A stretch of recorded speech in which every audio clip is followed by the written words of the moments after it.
Saludos desde Colombia a todo el mundo, con esta canción que nace del corazón. Colombia es un país al que le ha costado contar su historia. Se remonta al simple hecho que la historia la cuentan los vencedores, y en esta narrativa mucho de lo que verdaderamente marca al país se pierde en una historia que insiste ser olvidada. Esto se remonta a tiempos del colonialismo, donde las acciones periodísticas que buscaban denunciar lo que sucedía con los ejércitos españoles y libertadores, así como todas las injusticias que se vivían durante la existencia del virreinato, eran obligados a vivir en el exilio, o encontraban maneras más efectivas de silenciarlos.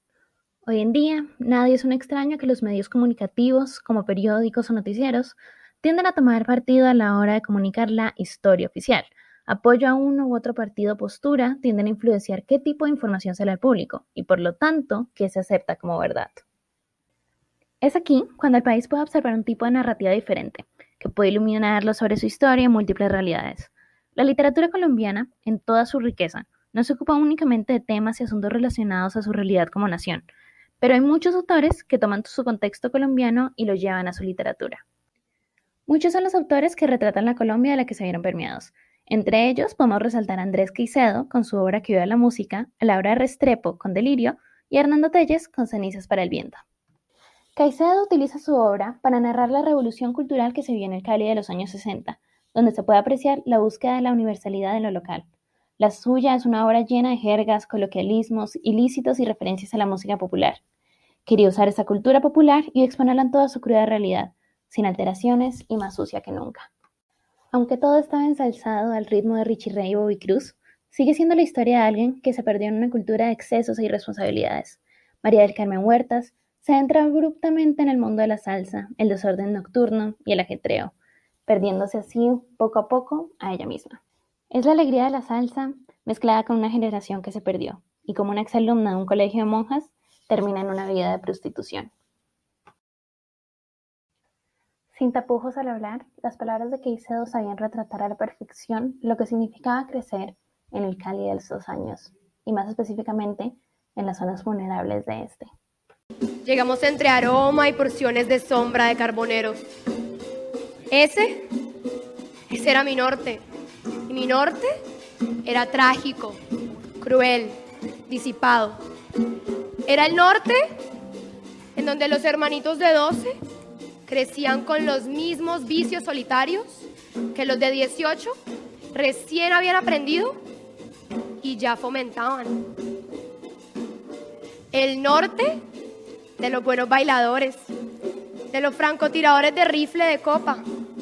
Ya voy poco por allá, pero cuando me dejo descolgar, la gente que sé que es, me recibe bien.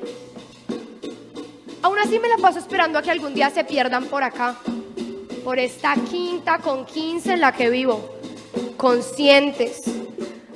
Ensuciarse de la grasita de la plebe. Y, camarada, yo sí los atiendo bien.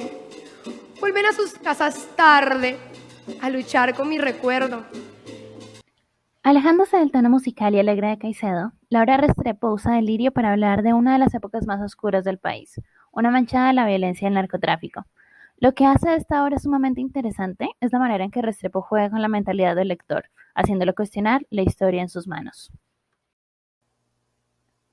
En Delirio se evidencia cómo el narcotráfico inundó la sociedad colombiana en todos sus estratos y esferas, además de su presencia en todas las prácticas sociales demostradas en una novela que presta datos de la vida cotidiana en Colombia para contar una historia.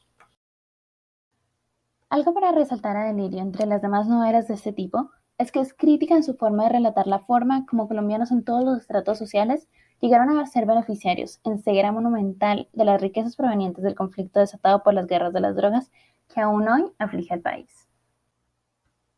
Por último, tenemos a Hernando Telles, quien relata en los cuentos de Cenizas para el viento sobre la condición humana, en un ambiente dispuesto para la guerra y el odio, en la confusión sociopolítica en los años 50 y la violencia bipartidista que se encontraba en su auge.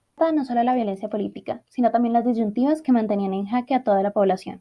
De tal forma, los personajes de este libro se caracterizan por un estado profundo en el caos y el remordimiento, con la confusión como factor fundamental a la hora de actuar frente a las condiciones sociales, o simplemente frente a un contendor político que defendiera las banderas del otro partido.